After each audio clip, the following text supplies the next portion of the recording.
অত সেই সন্তান লেখাপড়া করতে গিয়ে আমি মা কত রাত ঘুমাই নাই।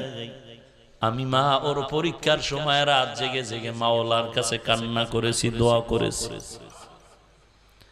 ওই মা তুমি বন্ধু আর বান্ধবীদের নিয়ে ঢাকার পার্কে পার্কে আড্ডা করো, ঈদের আনন্দ করো, অথচ গ্রামের বাড়িতে মা বাবার ঈদের আনন্দের খবর নিলা না।